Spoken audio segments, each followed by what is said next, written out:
petrified. Hello, I am John Thornburg. I am the singer, drummer, sometimes guitar player of the band Asterhouse. Hello, I'm Julio. I'm the bassist for Asterhouse. Hello everybody, my name's Russ Thornburg. I play guitar in the band Asterhouse, at least until they fire me. Our angels are reluctant and petrified.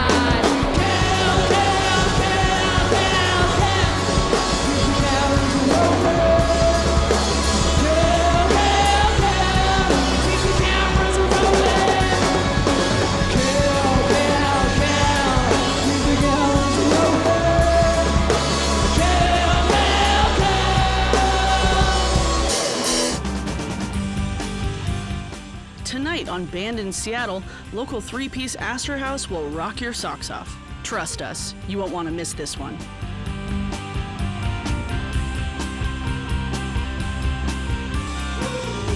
Welcome to Band in Seattle.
When I was really young, I was obsessed with Jim Morrison from The Doors. John probably has a similar story to me, but we both had like a weird obsession with Jim Morrison from The Doors. Some of my first memories are listening to like LA Woman in diapers and stuff, so it's a great record. Still one of my favorites. And family stories are that I would go to like birthday parties and sing really crude, horrifying lyrics from The Doors and clear the room, and so I think from a really young age I was just obsessed with singing and making people feel uncomfortable, so that's why I'm here. So I'm here to make you uncomfortable.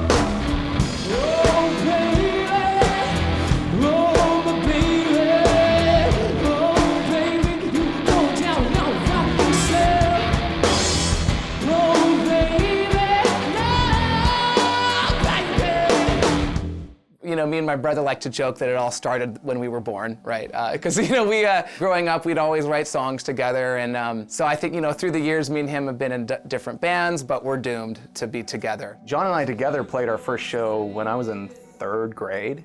Yeah, I mean, it was, I mean, you know, I don't know if you can really call it a show. I had an amp on and I thought I was playing chords, but We are incredibly close, almost too close, you know, in a creepy sort of way, where we almost have the same thoughts, you know? I mean, we get mistaken for twins all the time, you know, especially when we had, like, we'd go shopping, we all had masks and stuff. We're similar enough to kind of make songwriting easy, but different enough where we can, you know, come at music in sort of a different approach, you know. I think it's just been so much fun. He's got this brain style where he just sees music and he hears music in really interesting ways, and so he's very versatile on the guitar and the piano. He just brings to the table a lot of these really wacky ideas.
Song Pictures is probably one of the most personal ones. So the lyric is pictures from 2007, I was gonna die. So it's pretty emo. It's one of maybe the sadder songs we've done. I think of a time in my childhood when things were very free and easy and understandable. And then there was a shift, a lot of things happened. And then I just remember like looking through old family albums and seeing pictures from, I think, that moment before innocence was taken away a little bit. And I remember thinking of like the difference between this time and then this time and how it just was very felt severed. I think it's like looking back to maybe the last moments of innocence in my life.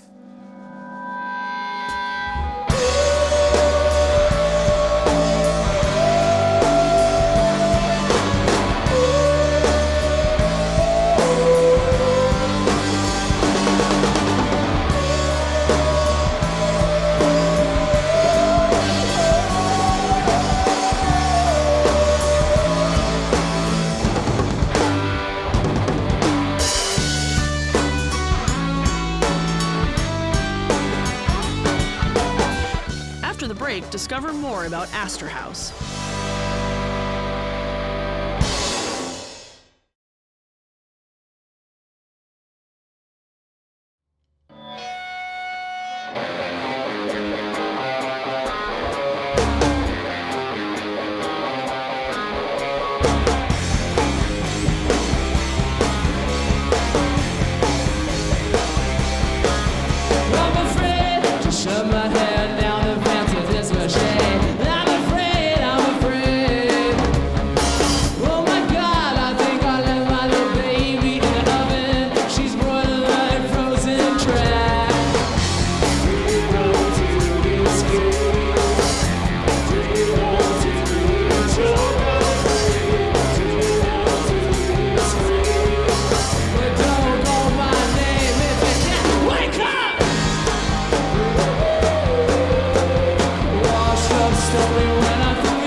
I think Dream Until You Scream is kind of looking at music, but from a business standpoint. There's definitely, you know, whirlwinds you can get caught up in, and you kind of see the ugly, greasy side of the business, I suppose. And I think the song is trying to analyze that divide between, okay, this is the grimy part of the business and what people want you to be and perceive you as. This is the side of the great things and the reason why you're actually doing it. With that song, that's got a more complicated bass part to it, or at least it's harder on my hands, but it's really fun to play. Dream Until You Scream was definitely a guitar riff and sort of a song where, at least as far as the guitar riff goes, I set out to write something that was sort of heavy and sort of melodic at the same time. And it's kind of, a lot of times when you're writing a song, it doesn't normally come out the way you want it to, or it sounds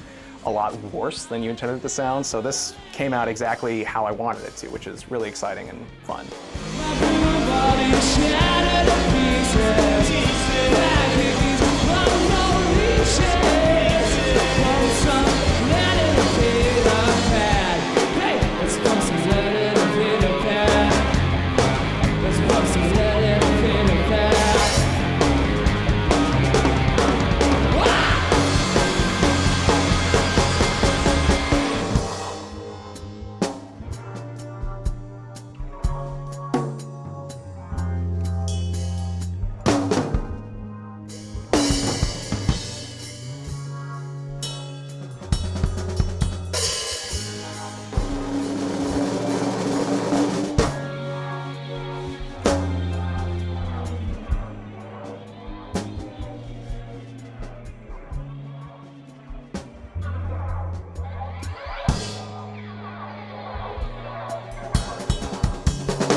Is that the best that you can do? Is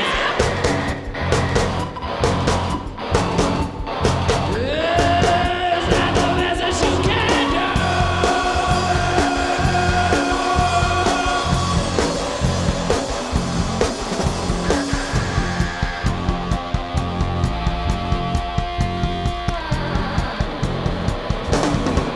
John met Julio, our bassist, when they were in middle school. So they would have been in, I think, in high school, and I was just getting into middle school for my first year. John and I were looking for somebody to play with, and we were always like, man, wouldn't it be cool if Julio played the bass? Because he's so even-keeled, very calm, you know, seems just an easy, fun person to be with. And we're like, man, if only he played the bass. We found out he bought a bass, and you know, he was just getting started. The funny thing is, when he first started playing, he was such a quiet player, you'd turn the amp all the way up and you could still barely hear him. But we were like, we love working with this guy. So we're like, you know, let's just play with him and see what happens. And you know, it's been like 11 years later. Well, first off, he's like the nicest person you'd ever meet on the face of the planet. And that's honestly how we've been able to sustain for so long, because we've been 10 plus years. And They actually had an open jam night that was at an old place called Oddfellows in Redmond. It's now the Redmond Tavern. They had the open jam there every night, Wednesday, and I went to just about every single one of them. And I found like, oh, I liked playing with them, and they said, oh yeah, Julio's a great friend of ours. December 11th, 2009, they asked me to play a show with them, and I've been with them ever since.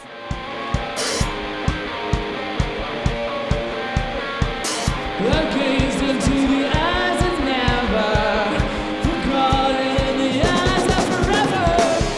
I gazed into the eyes of neverland. My brutal body shattered to pieces. Black leaves won't know reaches. From some lead in the feet of cat. Hey, let's pump some lead in the feet of cat.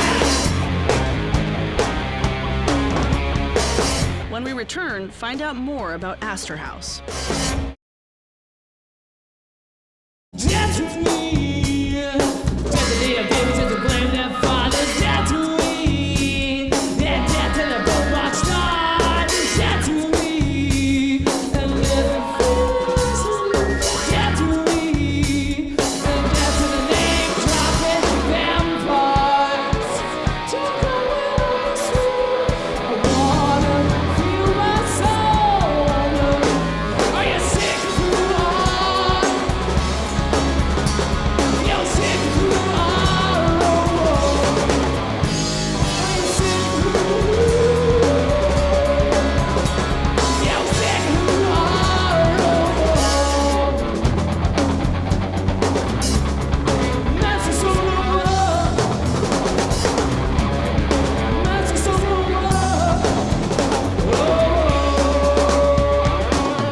been interesting because, just for so many years, I mean, we've been playing together for a long time. We just, book as many shows as possible and release as many songs as possible. We didn't really have necessarily a path to go down.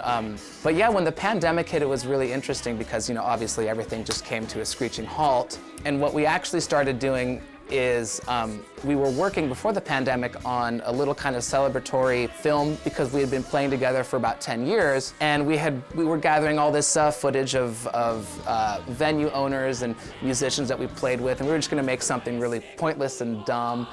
But then the pandemic hit, and we realized these conversations are changing, and it's getting really real really fast, because everybody had this very important thing stripped away from them. And so we decided to, through the pandemic, do a lot of Zoom interviews, and we are finishing a documentary going through, I guess, the Northwest scene's experience with the pandemic. So that's kind of how we kept sane as best as we could.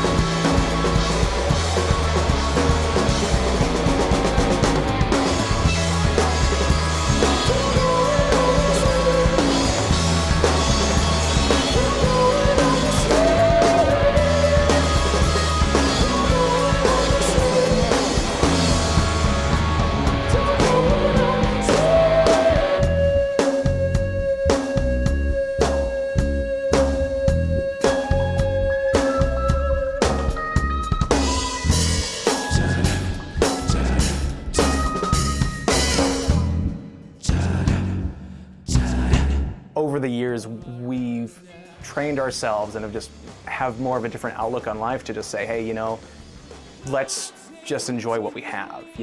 Why waste your time trying to get what you want, and rather than just focus on what you have? And I think, especially just in the last 5 years or so, we've really enjoyed kind of what we have. Of course, yeah, it'd be great to tour the world and make money writing and recording music, but that's really doesn't happen that much these days, unless if you're like this huge mammoth sort of a thing. We're writing just for the sake of having fun and performing because it's really a lot of fun, and asking too much from this can be detrimental, because you'd miss out on what an incredible journey being a musician and writing music can be. Did that sort of answer your question? I hope. Teens sleep under the tinfoil American red. God save the manager. God save the Seattle music scene. Listen out of it. Blow your head off and smile. Cartoon violence. Cartoon violence to me is about witnessing a whole bunch of negativity in the world, and when it happens in such excess, it almost feels like it's a cartoon, and it feels very, almost like it's not real. But it is, it's very real. The suffering of the world is very real, but when it's brought to you on a silver plate on the news, sometimes it doesn't seem real at all. With a lot of our music, we like to say, hey, everything's gonna be okay. We know things suck a lot, but maybe if you watch us for half an hour, maybe you'll feel okay for half an hour.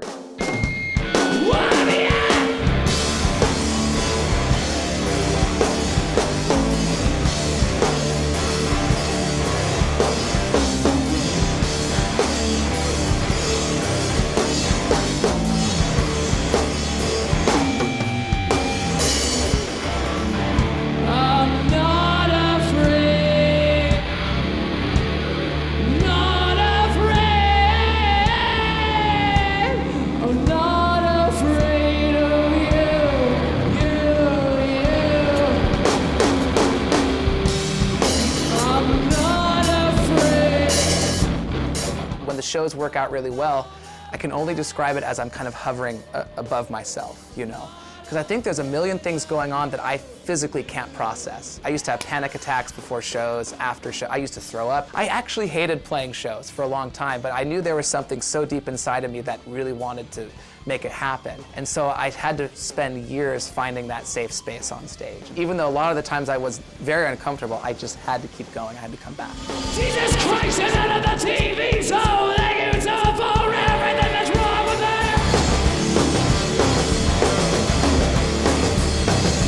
Never since a rape, can't get to sleep, and now I don't know.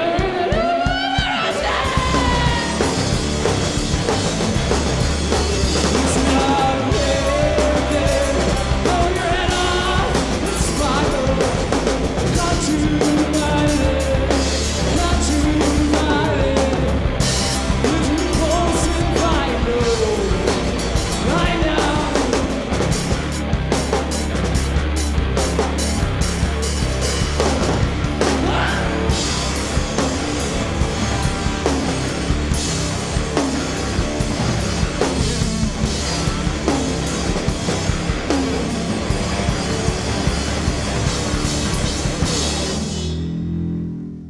Thanks for watching. For more information about our bands, go to bandinseattle.com.